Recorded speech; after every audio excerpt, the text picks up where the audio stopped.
மாற்றுத்திறனாளிகள் குறித்து பேசியதற்காக வருத்தம் தெரிவிக்கிறேன் என அமைச்சர் துரைமுருகன் தெரிவித்துள்ளார். தற்போது அதனை அண்மை செய்தியாக பார்த்து வருகிறோம். மாற்றுத்திறனாளிகள் குறித்து பேசியதற்காக வருத்தம் தெரிவிப்பதாக அமைச்சர் துரைமுருகன் தெரிவித்துள்ளார்.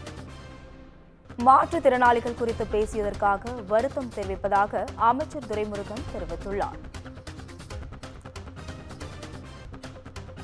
மாற்றுத்திறனாளிகளை பழைய பெயரை கொண்டே உச்சரித்து விட்டேன் என அமைச்சர் துரைமுருகன் வருத்தம் தெரிவித்துள்ளார்.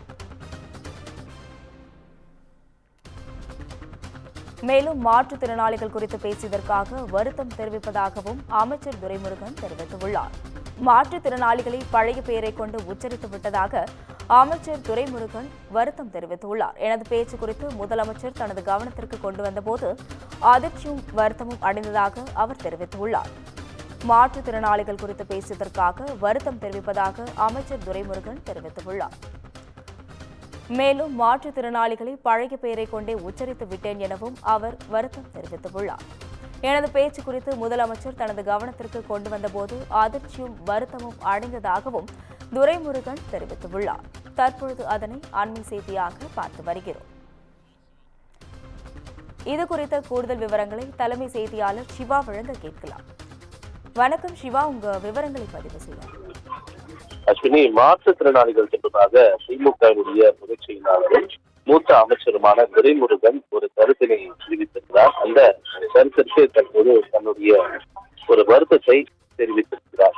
இயற்கையிலேயே உலகில் ஏற்பட்ட குறைபாடு உடையவர்களை அருவருக்கக்கூடிய ஒரு பெயருக்கு அவர்களை அழைத்து வந்ததை திமுகவினுடைய தலைவராக இருந்து தமிழ்நாட்டினுடைய முதலமைச்சராக இருந்த கருணாநிதி தான் கருணை உள்ளத்தோடு மாற்றுத்திறனாளிகள் என்று பெயரிட்டு அழைத்தால் அதையே நாங்கள் பின்பற்றி வருகிறோம் என்று துரைமுருகன் குறிப்பிட்டிருக்கிறார். அப்படிப்பட்ட நாளே ஒரு பொதுக்கூட்டத்தில் பேச்சினுடைய ஒரு வேகத்துல மாற்றுத்திறனாளிகளை பழைய பெயரையே கொண்டு உச்சரித்து விட்டேன் என்று திமுகவினுடைய தலைவர் அவருடைய கவனத்திற்கு வந்தபோது நான் அதிர்ச்சியும் வருத்தமும் அடைந்ததாக, கலைஞரால் வகுக்கப்பட்ட நானே இப்படிப்பட்ட ஒரு தவறை செய்தது மிகப்பெரிய தவறு என்பதனை அவர் சுட்டிக்காட்டியிருக்கிறார். மாற்றுத்திறனாளிகள் உள்ளம் புண்பட்டிருக்கக்கூடிய அத்தகைய ஒரு கருத்தை நான் பேசியிருக்கிறாரோ அதற்காக என்னுடைய நிபந்தனையற்ற வருத்தத்தை நான் தெரிவித்துக் கொள்கிறேன் என்று துரைமுருகன் தற்போது வெளியிட்டிருக்கிற அந்த அறிக்கையில குறிப்பிட்டிருக்கிறார்.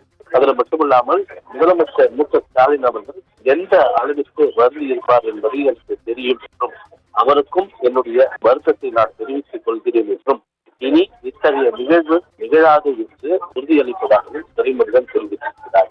குறிப்பாக இது போன்ற மாற்றுத்திறனாளிகள் தொடர்பான கருத்தினை தெரிவித்து ஒரு வார காலம் ஆகியிருக்கக்கூடிய நிலையில தற்போது வருத்தம் தெரிவித்திருக்கிறார்கள். திமுகவுடன் துணை பொதுச் செயலாளராக இருந்த பொன்முடி பெண்கள் மத்தியில பேசி அறிவிக்கப்பட்ட வார்த்தைக்கும் சம்பந்தம் இருப்பதாகவே பார்க்கப்படுகின்றது. ஏனென்றால் தற்போது துணை பொதுச் செயலாளர் என்ற பொறுப்பிலிருந்து அவரை விடுவிக்கப்பட்டிருக்கக்கூடிய நிலையில பொதுச் செயலாளராக இருப்பதிலே இது போன்ற ஒரு கருத்துக்களை தெரிவித்திருக்கிறாரே என்ற ஒரு கருத்தினை பொன்முடி தரப்பிலிருந்து தலைமையிடம் தெரிவித்திருக்கிறார்கள். எனவே அதற்கு பொதுச் செயலாளர் இருக்கக்கூடிய துரைமுருகன் அவருடைய கவனத்திற்கு முதலமைச்சர் கொண்டு சென்றிருக்கிறார்கள். அதனுடைய தொடர்ச்சிதான் அவர் வருத்தம் தெரிவித்திருக்கிறார்கள் தற்போது தகவல்கள் வெளியாகி இருக்கிறார். அஸ்வினி, கூடுதல் விவரங்களுக்கு நன்றி சிவா.